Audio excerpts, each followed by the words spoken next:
Sword and Shield, or the SNES, is one of my favorite weapons in the game. This guide I'm going to show you the basics of the weapon, the more intricacies, a little bit more advanced intricacies of the combat when it comes to the weapon, the master combos, what is it that you're going to be doing to deal the most damage with this weapon. But before that, I would like to take a moment for to tell you a little bit about the Sword and Shield. If you're watching this video and you're probably not entirely sure that you want to use this weapon or not, and this introduction is going to help you alleviate a little bit of that doubt that you may or may not have, but also it's going to have some different things. So if you're a veteran and you're wanting to learn the new moves, then yeah, it's going to be amazing as well. Think of the Sword and Shield and you will see everyone calling this weapon the Jack of all trades, because it can do basically everything that any other weapon can do. It can do like many things, and by that I mean is focusing on very specific aspects and leaning down. The build crafting of the weapon is also going to play an important part of that. We'll get into that a little bit later. But for example, let's say that the insect glaive, that is the best weapons for mounting monsters. Well, the Sword and Shield can do as good as mounting monsters with the weapon itself, as the same way that a glaive can do. Also, for example, for knocking down monsters, one of the best weapons would be the hammer. Well, the Sword and Shield is also going to be able to do so as well. And then also you have a shield that you can be using to block. There's also the one of the best weapons for inflicting status ailments is going to be the daggers or the bow. Well, the Sword and Shield is also going to be attacking like a maniac, so if you want to inflict status ailments, then the Sword and Shield is going to be very good at that as well. And the playstyle is going to be dependent on the weapon that you're using and the build that you're using, but you essentially can take advantage of all of that in one single fight, because monsters get resistances to specific certain little things. So once you have depleted the resistance that the monster might have to that thing, then you can jump into the next thing and use that instead. We'll get deeper into that a little bit later, but first and foremost, I would like to start with the basic inputs of the weapon. What is it that you can do as a basic? And the most basic thing is going to be the Y attack, which is going to be a triangle on PlayStation. And this is an infinite combo. Like, this is an infinite combo that you can do as much as you want, and this is your bread and butter when you want to be inflicting status ailments, because since you attack so fast with this combo, then you're going to be inflicting status ailments left and right. This is also an attack that you can be using while you are moving. Remember that Monster Hunter combat system bases its combat system by dodging if you don't have a build for evade extender or evade invincibility and iframes and things like that. Monster Hunter combat system is based on movement by to dodge the enemy attacks instead of iframes more often than not. That is, if it's the case that you have weapons that parry or that have like specific iframe moves like the daggers or the bow. This one doesn't, so you're not going to be using iframes that much to dodge. You are going to be using the movements, and using this specific attack, it allows for you to have a little bit more of control on the battlefield. But yeah, this is your basic attack. And then we have the B attack. If you use the B attack, it's going to be able to combo into 3 instances. That's it. It's going to be 3 inputs. And if you move while you actually do the attack, you're going to do a shield bash. This is your bread and butter for knocking down enemies, and if you want to cause knockdown on the enemies, this is what you should be doing. And more often than not, also having some decorations and some weapons and some armors that are very efficient at knocking down enemies. This is what you want to be doing. And then we have one of the kind of new additions to the game. You have the Y and B combo. The Y and B combo, you will see it in here, right here. It's also something that you're going to be able to combo into every single other thing. But for example, as you can see right here, you can have a charge chop. But this is not a true charge chop to some extent. you will see in here that it's just 3 inputs in here. I don't really use this that much. I like to use the advancing slash to then follow up with the rest of the combos. So everything that I have shown you so far, you can combo it, you can combine it into anything that you would want to combine it, like for example this right here, and then you continue like this and then you use this. But after that you're going to have the true charge chop, which are going to we are going to discuss a little bit later on, as soon as we have discussed every single other combo that we have available. So now we have the usages of the shields. With the basic Y attack, while you are guarding, you are going to have a sliding swipe. This is a very good opener, and this is also very good to move throughout the parts of the monster, because then after this you can continue and into any kind of combo that you would like to continue, and it's very good for moving for specific parts of the monster. And then you are also going to have the guard attack. This is a guard slash that it's going to allow you to attack from behind the shield, and it's very safe.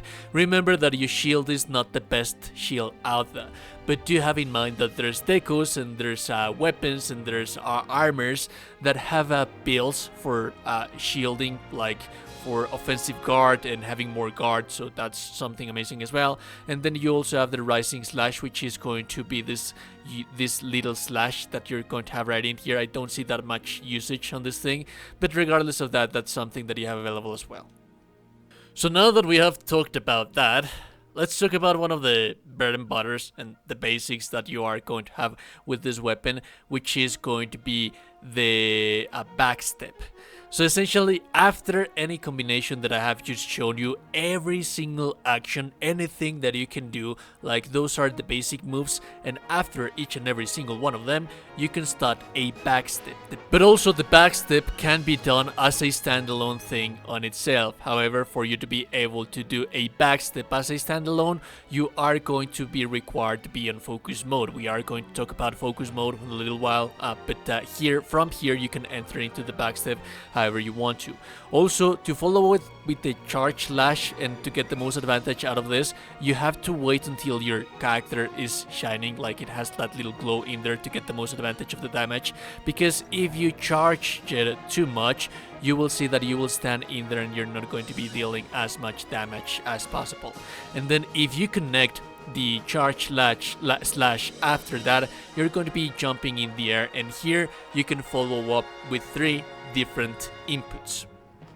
So I want for you to think this as a Triforce. First, we're going to have the follow-up with the Y. The Y is going to be the one that you're going to be using if you want to mount the monster. And remember that you can be spamming this back and forth as many times as you want, so that you can mount the monster. My advice is that you mount the monster at least 2 times, because the 3rd time he has too much of a resistance, and this is not going to deal as much damage as the other 2 combos that I'm about to show you right now. So my advice is that you spam this at least until you get 2 mounts, and then you can start doing like different things. And then you can follow up either with a B, which is going to be the second part of the Triforce, which is going to be knocking down enemies. Remember that if you have a proper build established for knocking down damage, for wearing down the monster, this going to be all the more effective. And remember that this can also be done back and forth. It deals decent amount of damage, but it also deals amazing amount of stun damage, so that you can knock down the monster. Then you have the final part of the Triforce, which is going to be wound making. If you instead press the Y and B, that's going to perform this thrusting attack that is going to deal just a huge amount of wound damage, but it's also going to burst wounds that are already there. So this is just amazing for pure raw damage, and as a matter of fact, this is the one that you're going to be using more often than not for pure raw damage. So that it's the Triforce of the backstep, either riding the enemy, dealing knockdown damage to the enemy, or dealing raw damage and wound damage to the enemy. That's up to you, and you're going to be using it depending on what is it that you think that it's good for that specific situation that you are in. The backstep has also a different combo, which is the perfect rush combo, which you can see right here. If you press the backstep and then Y, as your character is glowing, you're going to deal that much more damage, and then you're going to be launching to the scaling slash. The scaling slash, you're going to be able to follow it with either of the previous 3 ones that I showed you, either the Y, the B, or the YB. But this takes too much time. However, have in mind that if you don't actually do it properly while your character is glowing, your character is not going to deal that much damage. It's going to be faster. So it's a matter of whenever that you feel that you can use it, that you have time, it's going to be dealing decent damage. But if you want to take the most advantage out of the damage in here, you have to be waiting for your character to be glowing in here for it to work. Now I want to talk to you about focus mode on this weapon. Remember that if you press start and you go to options, then you go all the way to controls in here and you go to the second page. This is going to have the aim focus mode controls. My advice, I always advise that you have this on toggle mode, because if you press the left trigger while you're doing your moves and your combos, it's something that it can be done. However, it requires more muscle memory and requires for you to be holding down one input while you do the rest of your inputs. So my advice is that you just have one press to toggle it, and whenever you do need to do something else, then you can toggle it back. But why is this so important? Well, for many different reasons. Like for example, the very first combo that I told you about, the Y combo that gives you lots of mobility. This is going to allow you to have control on where are you moving throughout the battlefield, and this turns you into an invulnerable god, provided that you know the patterns of the enemies, because you can dodge every attack of the enemy by movement, just by moving your character, whilst at the same time you are attacking. So this gives you much more control on the battlefield, and remember that this is a perfect combo for inflicting status ailments and for inflicting, like for example, poison or paralysis or sleep or any kind of status ailment that your weapon has. This is the combo that you should be doing more often than not, because it's just too many inputs, it's just going to be dealing too much damage. Not only that, but like I told you previously, you can enter into the backstep combos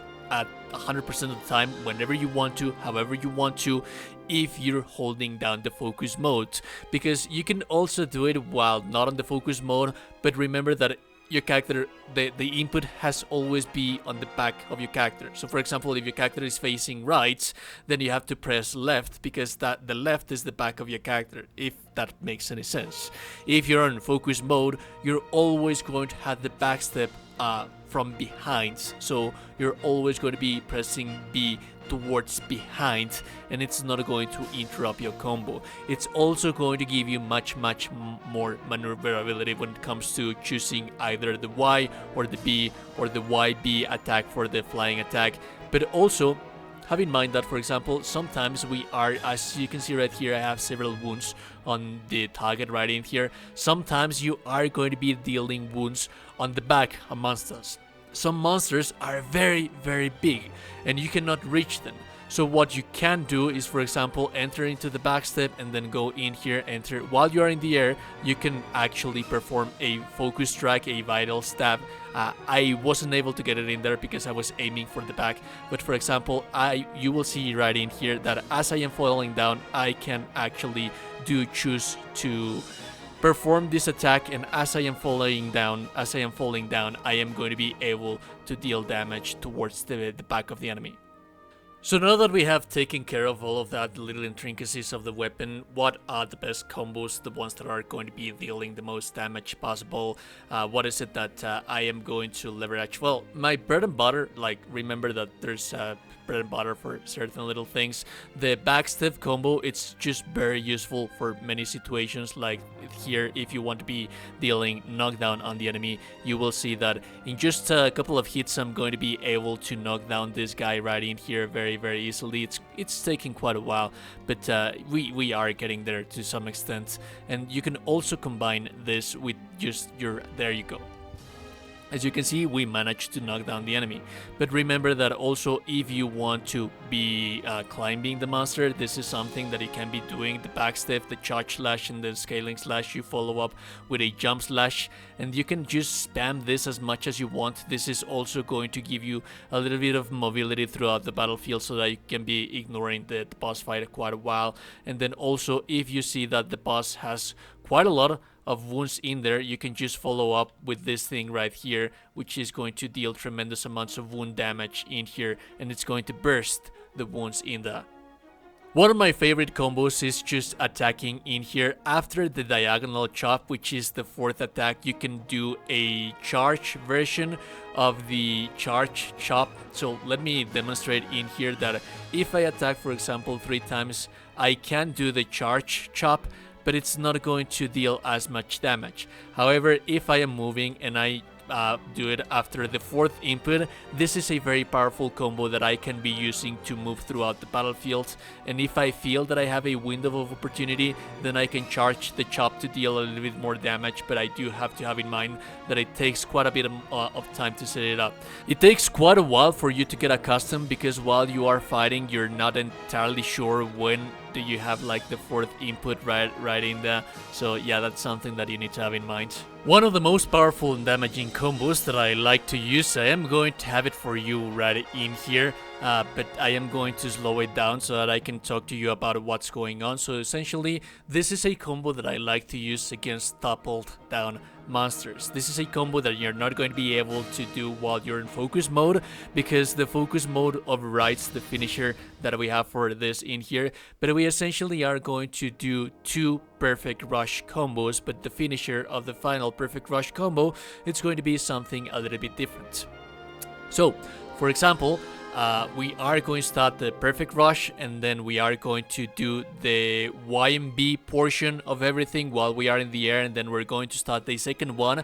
We are going to do the second perfect rush, but instead of continuing the perfect rush, at the end you're going to hold YMB for a final charge chop, which is going to deal lots of damage and lots of wound damage. It's going to just be perfect, and that's essentially the gist of that final combo. This is, remember, something that you are going to be doing against enemies that are paralyzed, enemies that are toppled down, that are knocked down.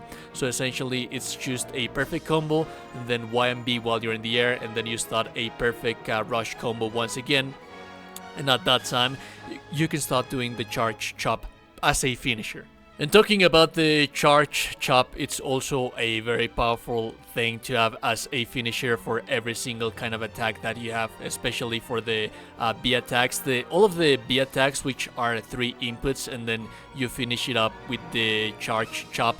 This is always going to be a perfect charge chop. So just as a final note and to recap, for the charge chop to work with the Y attack, it has to always be after the diagonal chop, which is the 4th attack. For the B combos, it has to be after the 3rd one. That's when you're going to be able to charge the perfect chop. And then Y with the shield bash, it also has to be after the 3rd one for you to have the charge chop. And that is essentially everything that you need to know about the SNES. Remember that this is a weapon that you can also tailor to your personal preferences. If you don't like to be riding monsters, then you don't have to be riding monsters that much, although I do not advise that. My advice is that you always leverage of everything that this game can give to you. So for example, if you're going to be maining SNES, you can probably be carrying 2 SNES on your sacred. So you ride the monster twice, that's going to give the monster resistance, and then you take out your paralyzed sword and shield, and then you paralyze it twice, that's going to give it resistance, and then you get your sleeping or your poison or your nitro, depending on what is it that you are fighting and depending on what is it that you want to carry with you. And then finally, once you have diminished all of the stuff that you can deal to the master, that you can do to the master, either paralysis or riding, or the monster has just managed to get all of the resistances, that's when you can start focusing a little bit more on damage as well. If you like the content, like and never super appreciate it, and also you that you're a gorgeous, beautiful person, you're in the gorgeous and beautiful person, subscribe to the channel, you're in the Discord, have a beautiful day, goodbye.